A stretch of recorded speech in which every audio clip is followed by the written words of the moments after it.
Hello, everyone. This is Ed Brenniger, and welcome to the Eddie Network podcast. We're going to have a colorful time together today, as my guests are Griffiths and Kath Roberts, and they're from England. And I'm not quite sure what they do, but I know I like what they do. I just know that, and they're going to tell us a little bit about what they're about. So, welcome, ladies, and I'm glad that you're here, and look forward to getting to know you today. Delighted to be here. Yeah, thank you for having us. It's a real treat, actually, to talk to someone that's in the same kind of space. So I guess to kick us off, so a little bit about myself. I used to be a management consultant many years ago now, and I realized there was probably a bit more to life. Mm-hmm. And started my own business. I was a coach, and then colour sort of found me really. And there was just something about it, the way that it made me feel inside. I just wanted, even though I had zillions of qualifications and things that I had done, I just felt I really wanted to get to understand it more. And that started a journey that I've never got bored of. And here we are almost 11 years later, and I'm still finding new nuances and facets. And I kind of brand myself a bit like a color psychologist. I'm not a formally trained psychologist, but I think color has the ability to help people to get beyond the surface level and go into that deeper place of what's really going on and explore that in a fun way so that they can connect to that inner intuition that we all have, but quite often people don't trust that inner voice. But that's a little from me. And I suppose I say my kind of career evolved in three stages. The early stuff, the early years with the tinkering and the learning and the hands-on stuff, sales and operations. And really, I think to pull out what was really important about that for me, I was fascinated by human nature and watching the psychology of selling, why people buy and who they buy from and why they buy from them. And what happens in sales teams when psychologically, you've had a bad couple of months and the ripple effect that has across the whole team. And if you don't get a handle on that, the impact that can have across the organization as such. And I think the truth is, being in the recruitment or talent market, which was really what I was selling, I think I always used my intuition. I just didn't realize or didn't have a great awareness of that at the time. And then the second part of my career has really been about being the coach and training in various different modalities that help me to better unpack and understand and elaborate for others what's going on. So I became a master coach in neurolinguistic programming. I did some really wacky stuff as well during that time, became a firewalk instructor. I dabbled in shamanism. I'd had a near-death experience when I was 27, so I knew there was way more to life than just this body and these things, these thoughts that we're having. And color spoke to me on so many levels. And I was looking for a tool, I think, that shortcutted helping people be in their bodies more, helping people have these heightened experiences of joy and that elevated, inspired way of being without, let's say, avoiding emotions that are messy and difficult. So it's a way for me of enabling a coachee to experience the whole self and start to evolve more consciously through the language of color, through being able to explain their emotional self. And of course, it's the emotional self is the unconscious self. It's the feeling mind. And that's where we go to when we want to dream a bigger reality. So yeah, that's my color. I agree with all of that. And I think one of the important words that you both used was intuition. And I think that intuition is not understood well and therefore ignored as not very analytical or not very specific or not very scientific when it's very scientific and very much rooted in the things that we know that as the chemist and philosopher Michael Pollan says, these are the things that we know we cannot tell. We don't know why we know them, but we know them. Yeah. That's one of the, I think, reactions that people have to color. I mean, this background of here you responded to, and it's, that's just a morning sunrise in Wyoming. But those colors, those mixtures of colors, and the way they're displayed there, it just, I just took a picture with my phone, but there it is, and it gets reaction from people all the time. Now, why? Why is it? Why does that? Why do you respond to something like that? So it's evoking, isn't it, Kate, a physiological and a psychological state within us, because certain colors are warming us up and other colors are calming us down. So there's something for me that's quite soothing about looking at that backdrop. And of course, I'm reminded of nature, and I think nature's one of those magical spaces, right, where we drop into that time to be. And that's where we tend to get that more of those intuitive nudges. We can hear that inner voice more. And Kate and I have just been talking about that earlier, haven't we? Yeah.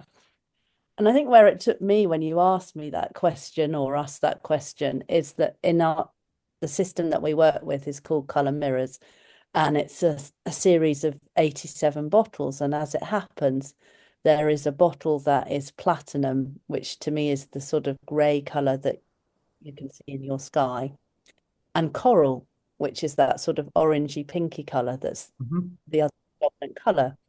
And those colours together make up the serenity bottle, because essentially it's saying it's equal amount of the masculine and the feminine. And if you think about individuals, whether we're male or female, it's sort of, the gender is actually irrelevant. We all have some part of us that's masculine and some part of us that's feminine. Right. And actually, there's a view, and I can't remember who said it, originally, but it goes back centuries, that originally men and women were one. It was one being that was split into two. That's how we created the genders of masculine and feminine. And that ultimately what we're doing as individuals is searching for that other half of ourselves. And so what you find, which is quite interesting in relationships, I do quite a lot of work with couples, is that often, because people on the whole tend to meet their life partner when they're younger and they're still finding themselves, they look for somebody outside themselves that balances what they don't have. So if I take myself as an example, as a younger woman, I was very much in my masculine, and I would say that my partner is much more in his feminine. So it's not necessarily a conscious choice that we make, but it's part of who we be. And so that's another interesting dynamic, because as we evolve, because we're all, I would say, believe that we're all on a spiritual path, whether we acknowledge it in those terms or not, then we start to recalibrate within ourselves. So to find the lost parts of ourselves. So it's like the myth of Osiris and so on is part of that, where he found all of his parts in Egypt. But, we find, so in my case, we'll be finding more of my feminine or what have you, so that I become balanced and whole in myself. And you've got that sort of sense of wholeness in the colours in the picture that you have behind you. So people won't necessarily resonate with everything that I've said, but on a level, their soul can sense that harmony. And the one last thing that's interesting to note about that is that we often, when we're looking at, what clients choose in terms of the colours, we will look at, well, what are the colours that sit behind that? So the colours that sit behind platinum and coral are pale gold and turquoise. And actually they are key colours for 2025, because we're in a 9-year numerologically, which I can explain if you want in a minute. And so the highest frequency bottle of that is made up of pale gold and turquoise, and that bottle is called Faith. But we also say that those are the colours that represent the age of Aquarius, and depending on who you read or what have you, we're either in it or entering it at the moment. But that's a massive energetic shift in the way that we see and feel and experience the world, which we're also seeing. So if we go back to this idea that color is nothing more than light, energy, vibration, if you ask anybody, do they want to feel more of the heightened states and emotional emotions that, yeah, no, take us into that positive territory, accepting that life is a journey and there's mountains and valleys. Of course, consciously, they're going to say, absolutely, I want to experience more joy. I want to experience more grace. I want to experience more creative flow. I want more abundance in my life. And, you know, in order for us to arrive at that place, we've got to be in that balanced and harmonic way of being in ourselves, don't we? We've got to have the yin and the yang working in an ideal way that facilitates the giver and the receiver, the thinker and the feeler coming into alignment. So the color is the catalyst. It's an activator. It's kind of, as I say, warming us up, getting us excited, getting us inspired about life again, and being able to see in these multiple layers as we sit more in the space of the feminine. We start to understand ourselves more because we're more in the interior space of ourselves. Whereas we're too much in the masculine, we're running around in the busyness of life. There's no time, right? There's no time to reflect. And then we go, oh, how did I get here? I don't want to be here anymore.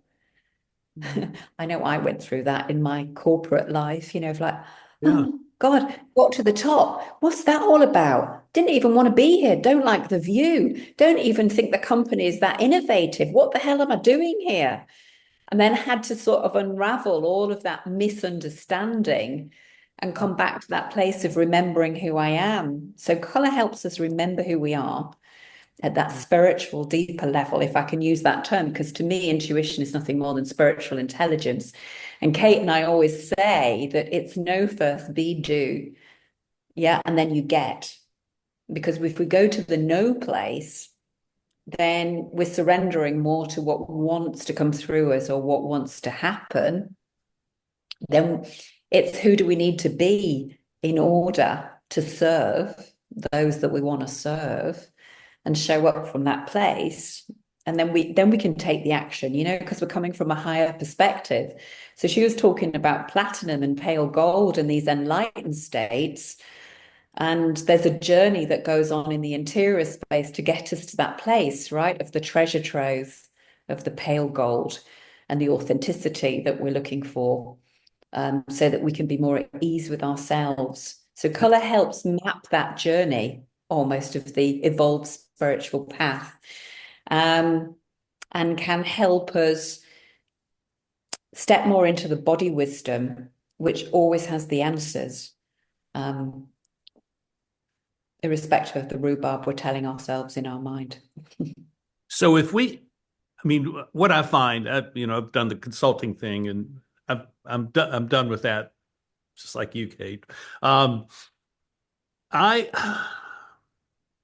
recognized it was 10 years ago that I needed to make a change, Yeah.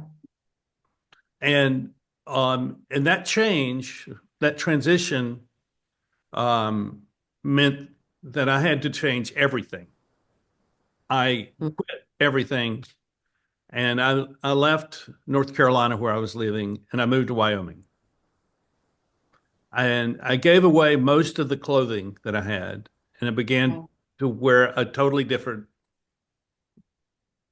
It was much more outdoor, much more Western, had lots more color to it. Um, and I still wear that. And now even moving back east, back to a very conservative place in North Carolina, I'm still in my mindset of being in Wyoming, And one of the things I did was I bought blue glasses, Yeah. and the response I get from people is almost like that gives you credibility. It gives me credibility simply because and what they see is that you had the courage to go not buy black glasses, but to buy blue glasses, and um, it's been a very interesting thing because when I changed my color palette, if I can put it that way, Mm, everything else changed with me, mm. and I was free to kind of reestablish that my core identity had not changed, but my core expression of my identity did change. It's like saying, isn't it? It's giving you permission to be more of all of you and allowing that to come out, that uniqueness, that personality. It's beyond personality, it's your essence, isn't it? Yes. So And I think I'm thinking about this in terms of say large historic movements.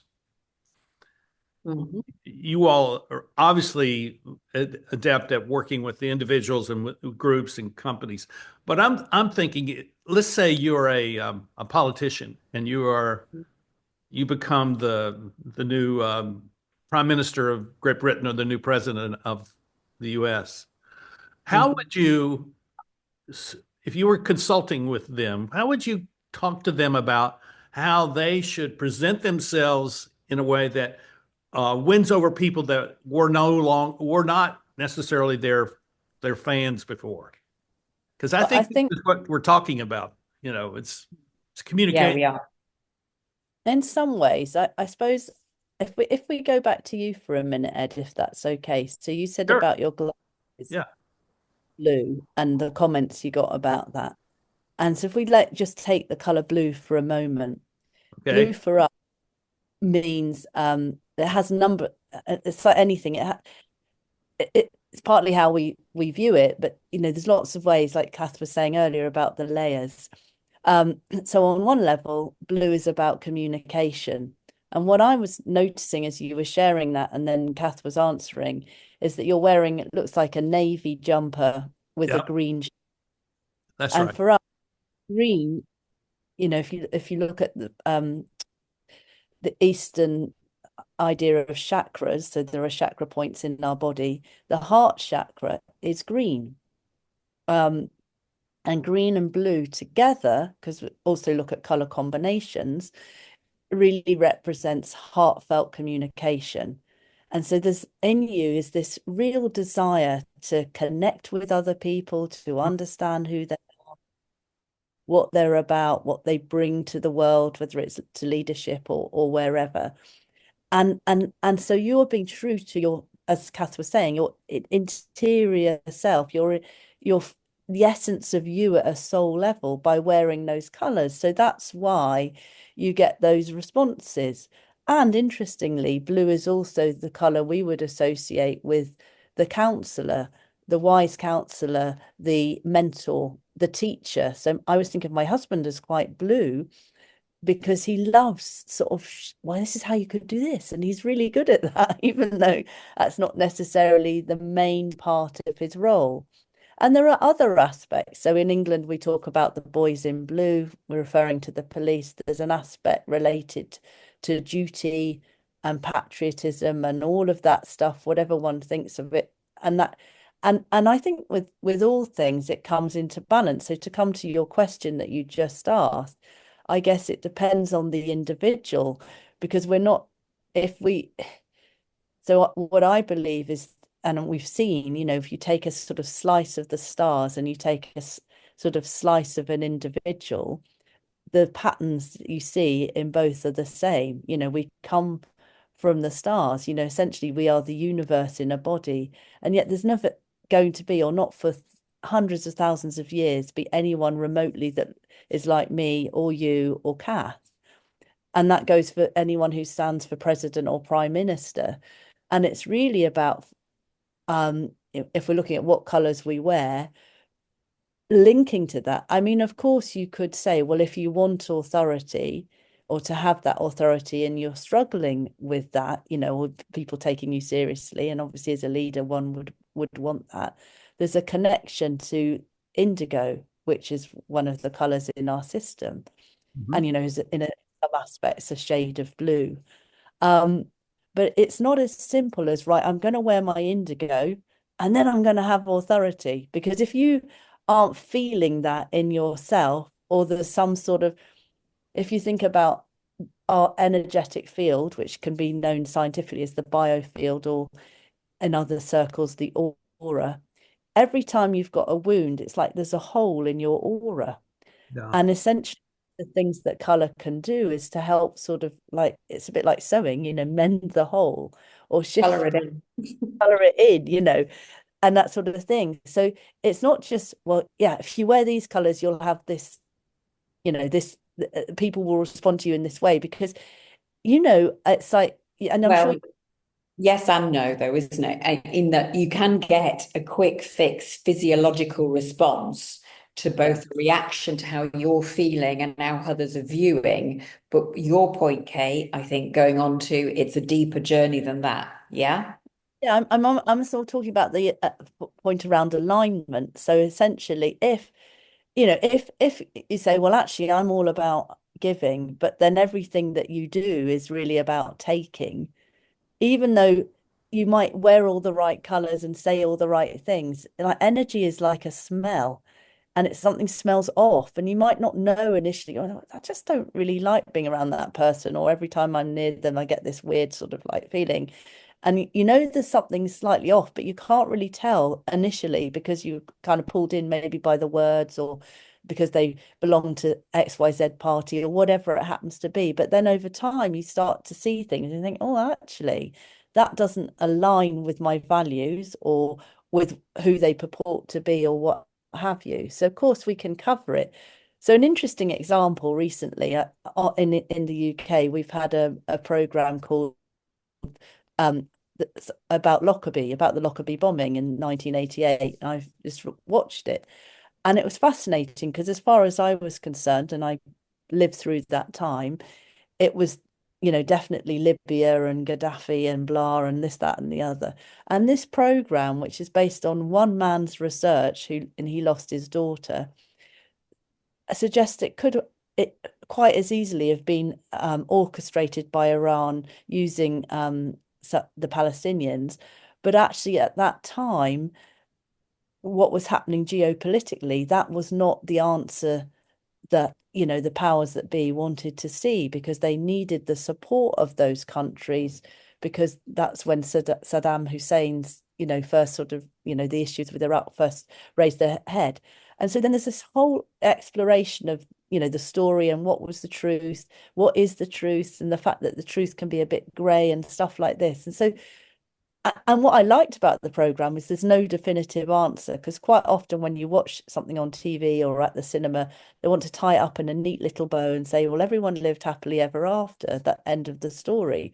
But this is left with a degree of uncertainty. And I think that's also, we haven't really spoken about this, one of the things that color offers to individuals is the ability to be okay with not knowing, and to be able to actually admit, no, I don't know, and not lose face or feel that they're losing everything, because there's that understanding that actually perhaps all of life is a liminal space, but the kind of way that liminal space shows up shifts in each moment or at key points.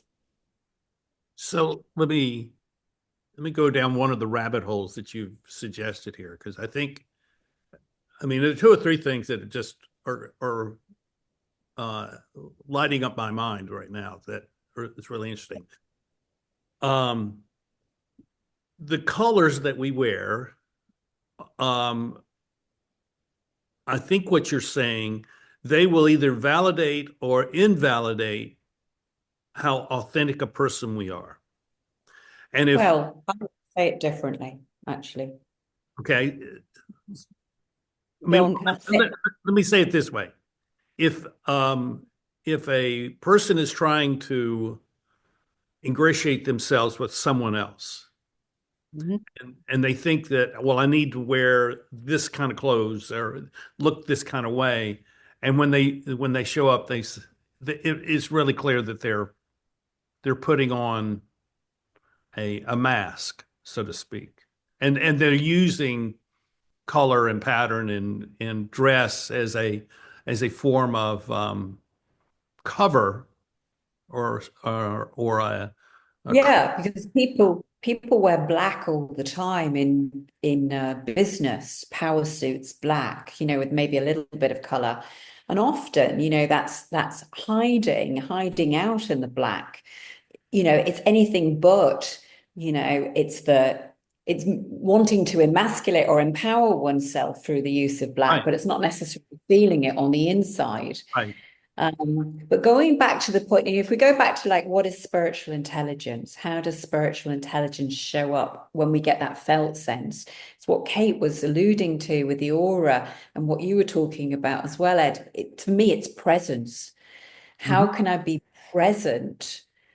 You can only be present to the degree that you've done the work on yourself, Yeah. so that actually you're in your body. You're Right. not in your thinking mind, which is all about me or what I'm going to say or how clever am I and such like. It's actually being present to what wants to come through, as we would say, where's the conversation going to go? How we make somebody feel, our ability to listen and be present to everything in that moment. So our aura is giving, we're reading that all of the time. We're clever, complex people, yeah? Yes. And we're getting a sensory touch, as Kate was saying. It's like we're perfuming a room, and we can walk into a room and we can go, and have an experience, and we go, was that an authentic experience? Or was that words were being conveyed, but I wasn't feeling it Mm. underneath? How many times, in business we've been in spaces where, in the boardrooms, which is where Kate used to do a lot of our work with C-suites, because what we'd find is there'd be a lot of talk and a lot of ideas, but not a great deal of listening into that space, Right. in between, and an acknowledgement of where things were going a little bit adrift emotionally. It's like, we'll ignore that because we're going to go hell for leather on the strategy. And it's X, Y, and Z. But actually, if we don't get these other pieces in place, what you're alluding to, trust, respect, particularly at politicians' level and collective behavior, we're going nowhere with those strategies because people are not behind us. And it's not that I don't believe in that leadership today is about having followers. It's not about that, right? In collaborative, creative, cooperative environments, we are all our own leaders, so we all need to evolve ourselves. And in order to do that, we need to have the full spectrum of colors. We need to be in our brilliant space, which is why Kate and I talk about the diamond. It's nothing more than that metaphor that, diamonds are very attractive. People want them. They sparkle. There's a sort of radiant quality to them. They're not doing anything. They're pulling in just by their presence.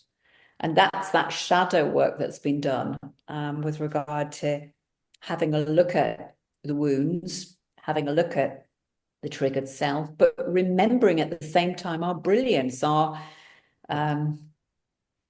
true natures, our spiritual natures.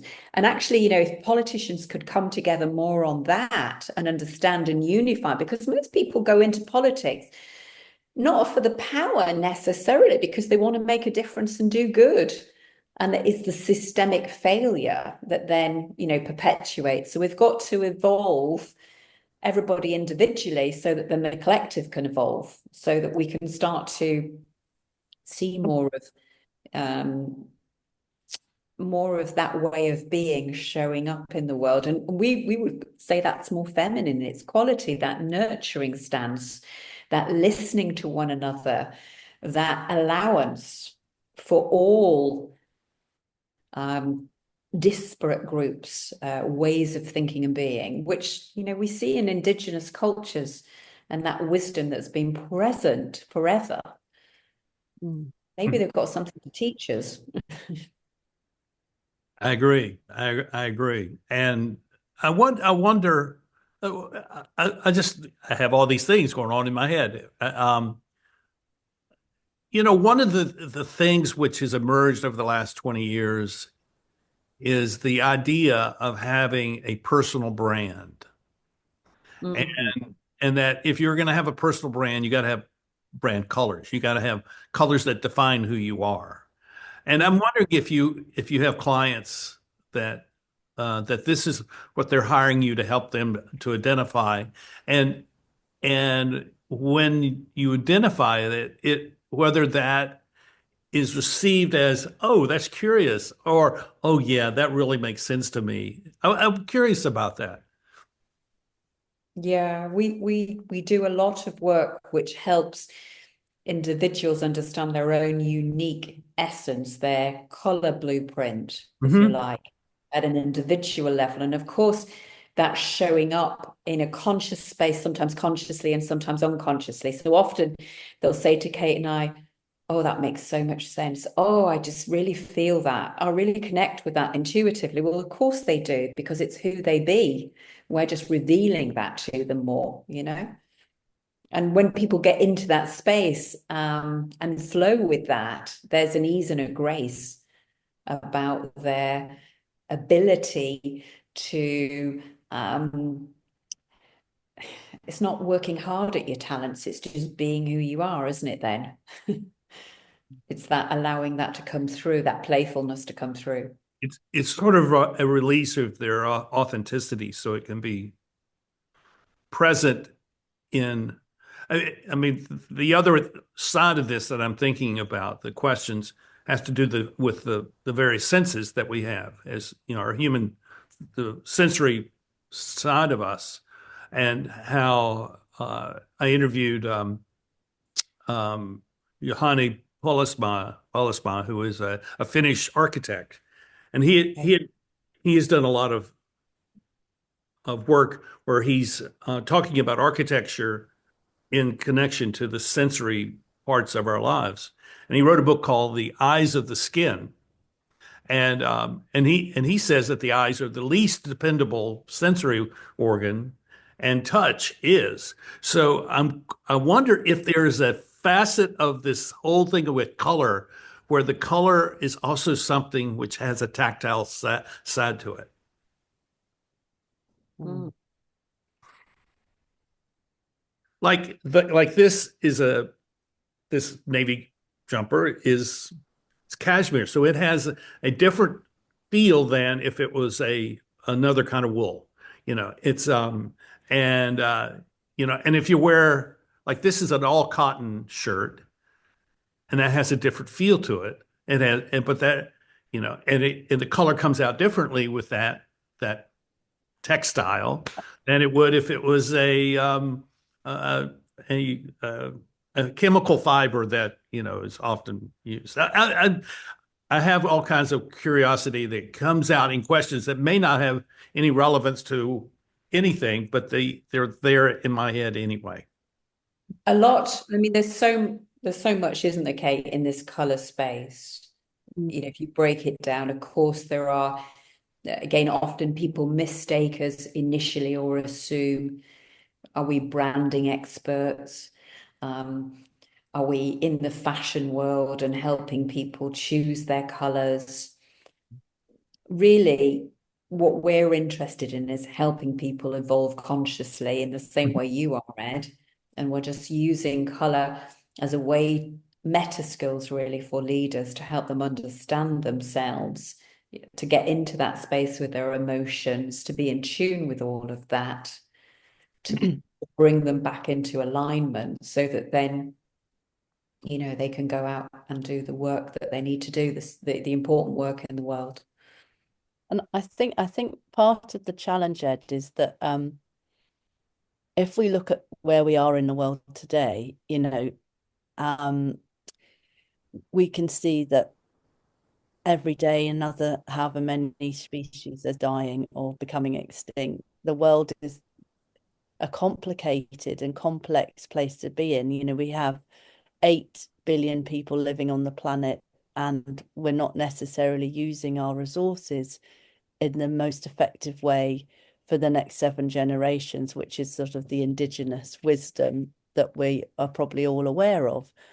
And so then it comes back to, well, why is this? If we know all of this information, and that, for those that want evidence and facts, it's all out there. If you take the British government, before they became government, the Labour Party had an environmental policy, and they were going to make all these changes, and they ditched it because they said it was too expensive. And I'm thinking, well, it's too expensive if there's no world left, or if we completely destroy our environment and we become extinct. It's irrelevant how much it was going to cost. And so I think we're at a critical, I mean, it's a fascinating time to be alive, but a critical time in our evolution as a species, because what has happened, if you take Descartes as sort of the start in some ways, and Darwin, but this I think therefore I am, and this idea that what that has morphed into is, well, because we speak a language and we can communicate with words, we're therefore superior to anything else on the planet, whether it be, primitive tribes in the middle of wherever, or animals, minerals, what have you. But actually, we're only one part of a much bigger whole, and it's all interconnected. And so, really, the work is about doing the work on ourselves. But there's nothing very sexy about that, to be quite honest. It can be hard, you can feel down, it can take a lot of time. And so people go, I don't want to do that. I want the quick fix. Tell me what color to wear, or what to eat, or, what exercise do I need to do to become XYZ, whatever it is. And they just want an answer. But the truth of it is that actually it's about taking the time, spending the time, and that's the way the evolution comes. And then all of that stuff, that desperation to get, more listeners, or, more paid work, or whatever it happens to be, almost melts away. And it's back to what Kath was saying. If you think about the diamond, it's beautiful to look at. That's why people are sort of drawn in. You don't have to do anything. It's like flowers. They are there, they look beautiful. They, if they have a scent that attracts bees in and what have you, they don't do anything. They just be themselves. And essentially, we are that. But all this other rhubarb through the parenting we experienced, which was the best it could be with the information the parents had at the time, etc. But that's a whole wedge of wounds, or what have you, that we need to work through. And all of these things, and it's all connected. So the work on the self also connects to who we are as a society. So, for example, I mean, a conversation Kath and I were having, to put it in a really pragmatic thing, we're currently involved in developing something which is completely free, so it's not going to cost anyone anything. They can just turn up and get information about the power of color over 3 days. We've put all of our time into doing this, along with one of our colleagues, Elaine, and we're not being paid to do that, and we're very happy to do it because we believe in the power of the work, and because we believe that working in a collaborative way, in a new way of being. So even though we're an organization with 4 people, none of us have a title. We're not CEO or COO, or I don't know, even head of something, or responsible for social media. What we've evolved is a way of working where I'll say, I'll take this on because I enjoy it, or I can see it needs to be done. And Kath will take something else on. And often it's what we enjoy and we're good at, there's that sort of cycle of virtuous circle that happens.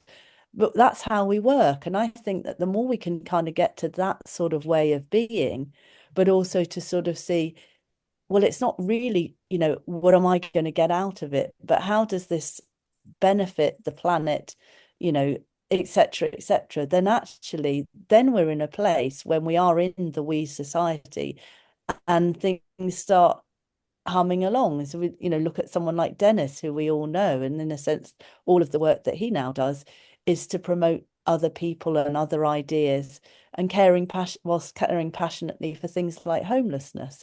It's that sort of way of being.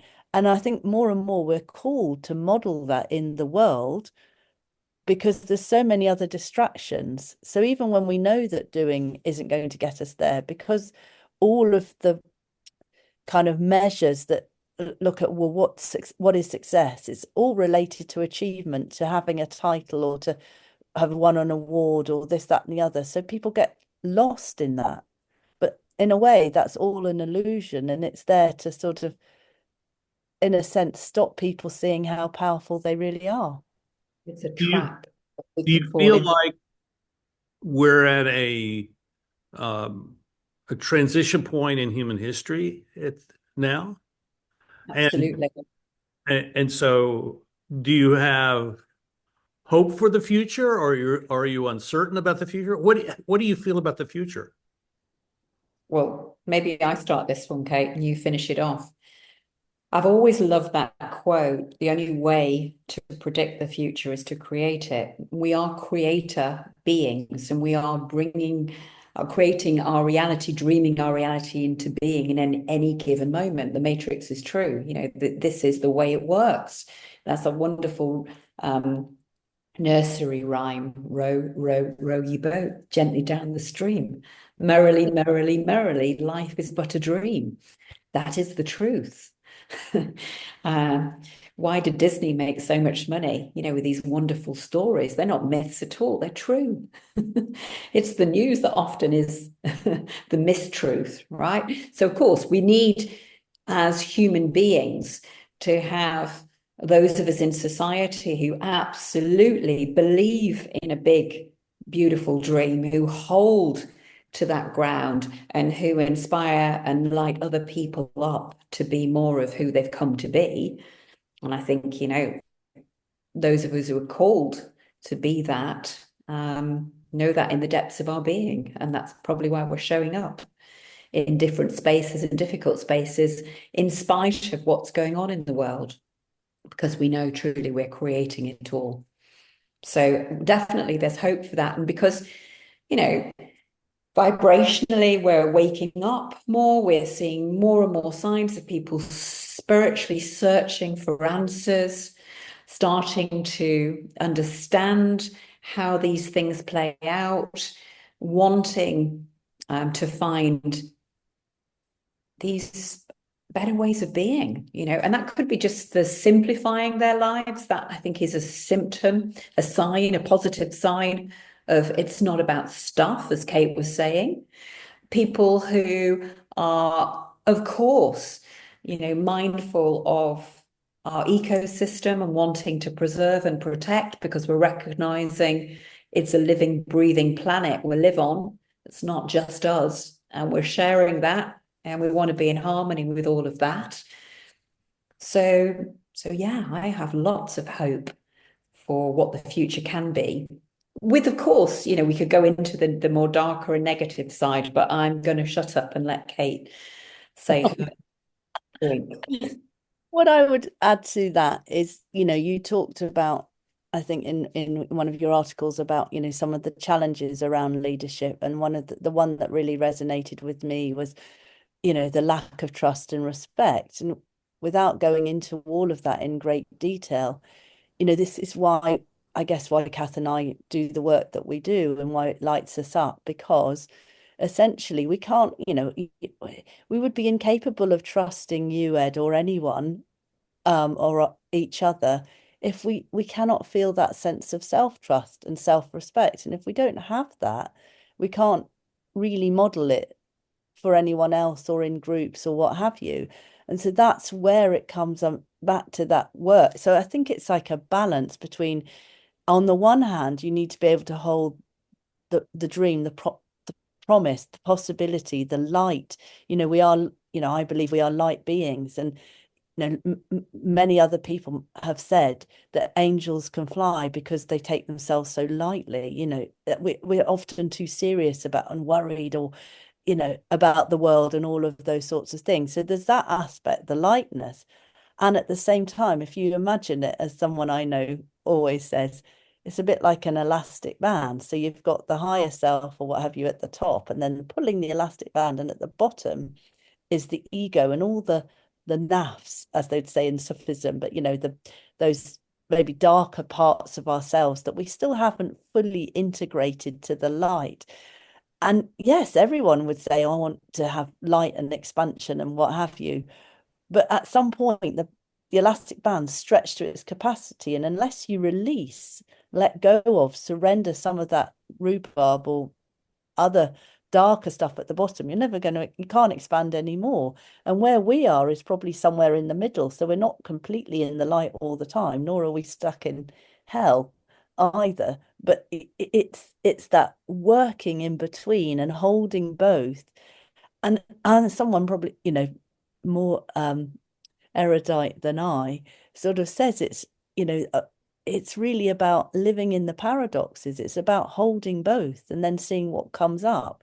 But that requires a way of being that in modern society, which wants its quick fixes, it goes against all of that, because it just means, sitting in the stillness, not rushing to the first answer. And in a way, that's what systemic thinking is about. These are complex situations. You can't, if you twiddle with one bit of the system over here, it's going to have an impact on the other side, but probably not in the way. So it's that ability to kind of witness and observe, look, I think you talk about the helicopter view and leadership, but seeing more of the whole, or a variety of perspectives. And it's all possible, but it's not going. Sorry. No, I was just going to, there's a lovely story. It's called The Bag of Gold. Have you heard it? So the famous couple from Hinduism, Shakti and Shiva. Okay, so Shakti and Shiva, they live in the heavenly abode, and they're looking down at the humans down here on planet Earth, and the complexities of their relationships and their situation dynamics, and all the suffering that's going on down here. And Shakti says to Shiva one day, oh, come on, I'm seeing this poor man down there, and he's really, really struggling, and I'm really feeling the compassion for him. Can't you just send him a bag of gold? And he's like, dear wife, you really don't know what you're asking me. And she says, well, but you're the Lord of the universe. Come on, you can send him a bag of gold. And he says, no, you really don't understand. Because what you don't understand is he is not yet ready to receive it. Anyway, she's very, very angry at this point. So she turns around to her husband and she said, this is really not on. I think you should send him the bag of gold. Anyway, he finally relents and he said, look, okay, I'll send the bag of gold. And anyway, the man's, back to the moment, and he's walking the path, and he's got his shabby clothes, and he's got his sandals, and they're tied together with rope. And of course, he's just carrying all these thoughts of like, where's he going to get his next meal from? And is there anywhere that he's going to actually have to sleep this evening? And as he's basically proceeding down the road, he sees something on his path. Aha, he says. And as he comes to the bend in the road and he turns, he sees this large rock. And he looks at the rock and he says, thank goodness I've found somewhere to stay tonight to rest my head on. And God, isn't it amazing how I've managed to see that rock? Because if I hadn't seen it, I'd have actually done damage to my sandals. And that kind of says a lot here about kind of how we're looking at, our situation and our come from place. So I always love that story. What I see the two of you doing is representative of what I've been talking about for 25 years, which is how we take responsibility, not just for our own lives, but for the life of the world, the life of our communities, by taking personal initiative to create impact. And I want to celebrate that. And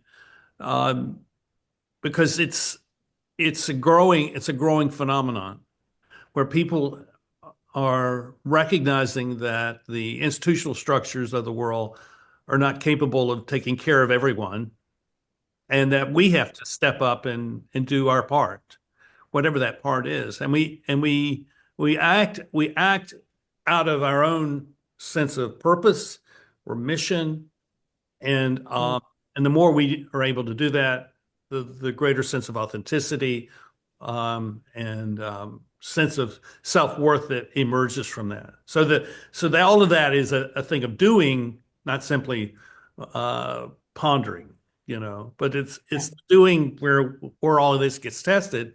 And I see, I mean, this is what I see, is that the response to COVID has been people stepping up and moving out into roles of leadership and service and things like that they would not have done previously. And something was a trigger for that to happen. And I think what you two are doing is providing a perspective that helps people see something that they can attach to, which can move them into places of doing and being that changes their lives. Thank you. Yeah. I Thanks love very this. much. I love this. I mean, I have a whole other set of questions that have more to do with color, and I'm thinking about patterns of color, like Mm. pleats and plaids, and what how do those speak to these things? But that's for another time. But all those things really bang around in my head because these are what I see, and But you use a good word, patterns. Color helps us spot patterns of behavior and yeah. to shift state so we can become more of who we want to be. Yeah. And that is the process of becoming. And that's the evolved self or the evolving self. And color provides that roadmap. And Kate and I just help people see more of that range through the use of color and integrate that understanding. How do people find you if they want to engage with what you're doing? So the best place to find us, is it not, Kate, is the foundation of colours, because that's at the heart of what we're doing there is providing more information. As Kate was alluding to, the Power of Colour Summit is a free online summit, and people can register. So you just simply go to foundation. Well, Kate, you better say. Yeah, foc.summit. No, I think it's focsummit.com. And that takes you to the landing page. You can just learn a bit more about it. But our website's is foundationofcolors.com. So people can find us there. And obviously we've got our podcast, Colourful Conversations, that's on our Foundation of Colours YouTube channel, and it's also on Spotify for podcasters or Apple. So that's a way people can find out more about us, but we're always happy to talk to anyone, and just to explore what wants to unfold. Well, we'll put all this information in the show notes so that people can have access to it. And I think it's fantastic. And I mean, you've provoked my thinking, and it'll be provoked for the rest of the day. Because I'm thinking about how do I apply this beyond simply how I dress and, That's and the beginning. outfit my glasses. I'm thinking about that beyond. So this has been great. Thank you both for being here. Well, thank you for having us. It's been Yeah. a delight and a privilege to share this space with you. Yeah, maybe we can send you our book. Maybe that's a way in, as a gift. I'd love that. Thank you. Thank you. Okay. Thank you all for watching. I hope this has inspired you and provoked you as well to think about things that maybe think about yourself in ways that you've never thought before. And you can reach out to them and through the show notes, and you can maybe discover something about yourself that moves you into a life of service that never would have been something on your plans until now, which I hope is true. So we'll see you next time here on the Eddie Network podcast. Bye-bye.